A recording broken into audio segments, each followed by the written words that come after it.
Hello viewers, அஸ்ஸலாமு அலைக்கும். Welcome back my channel.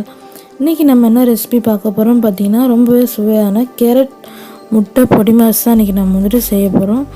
அது எப்படி செய்கிறேன்னு சொல்லிட்டு பார்க்கலாம் வாங்க. இது ரொம்பவே டேஸ்ட்டாக கொஞ்சம் ரொம்பவே டிஃப்ரெண்ட்டாக இருக்கும். இது தாளிக்கிறதுக்கு பார்த்தீங்கன்னா நான் கடுகு, கருவேப்பிலை, வெங்காயம் இது மூணும் பார்த்தீங்கன்னா நான் சட்டியில் எண்ணெய் ஊற்றிருக்கேன். எண்ணெய் சூடானதுக்கப்புறமேட்டு இது மூணும் போட்டு நம்ம லைட்டாக தாளிச்சிக்கலாம். கேரட் பார்த்திங்கன்னா இது கூடவே நான் குட்டி குட்டியாக கட் பண்ணி வச்சுருக்கேன். அதையும் பார்த்திங்கன்னா இது கூட நம்ம ஆட் பண்ணிடலாம். இப்போ பாருங்கள், நம்ம லைட்டாக வதக்கியாச்சு. இப்போ இது கூட நம்ம கட் பண்ணி வச்சுருக்க கேரட்டையும் சேர்த்துடலாம். கேரட் பார்த்திங்கன்னா இந்த மாதிரி இதே போலவே நீங்கள் குட்டி குட்டியாக கட் பண்ணி சேர்த்துக்கோங்க. இப்போ எல்லா சைடும் போகிற மாதிரி நல்லா கேரட் நல்லா வதக்கிக்கோங்க.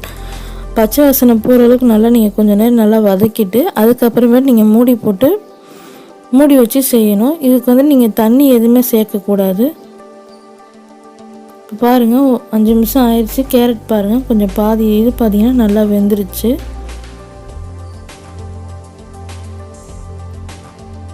ஃபுல்லாக நல்லா இதே போல் நீங்கள் கிளறி விடுங்க. இந்த ஸ்டேஜில் பார்த்தீங்கன்னா நம்ம தேவையான அளவு உப்பு நம்ம சேர்த்துடலாம்.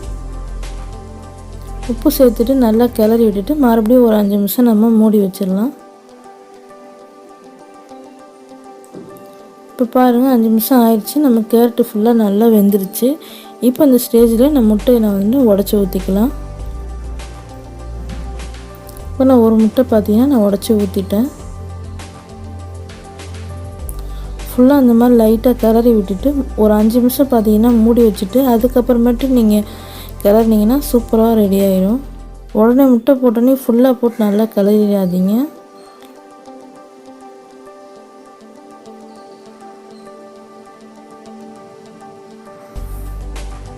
இதில் நீங்கள் தண்ணி சேர்த்திங்கன்னா டேஸ்ட் வந்து மாறிடும். தண்ணி மட்டும் ஆட் பண்ணாமல் இதே மாதிரி நீங்கள் செஞ்சு பாருங்கள். இப்போ பாருங்கள், ஃபைனலாக நம்ம இதில் 1/2 டீஸ்பூன் பார்த்திங்கன்னா கரம் மசாலா சேர்க்க போகிறோம். அவ்வளோதான் ஃப்ரெண்ட், ரொம்பவே சூப்பரான கேரட் பொடி மாஸ் பார்த்திங்கன்னா ரெடி ஆயிடுச்சு. இந்த வீடியோ உங்களுக்கு யூஸ்ஃபுல்லாக இருக்கும்னு நினைக்கிறேன். பிடிச்சிருந்தாலும் நம்ம சேனலில் லைக் பண்ணுங்கள், ஃப்ரெண்டோட ஃபேமிலியோட ஷேர் பண்ணுங்கள், மறந்துடாமல் சப்ஸ்கிரைப் பண்ணிக்கோங்க. அஸ்ஸலாமு அலைக்கும்.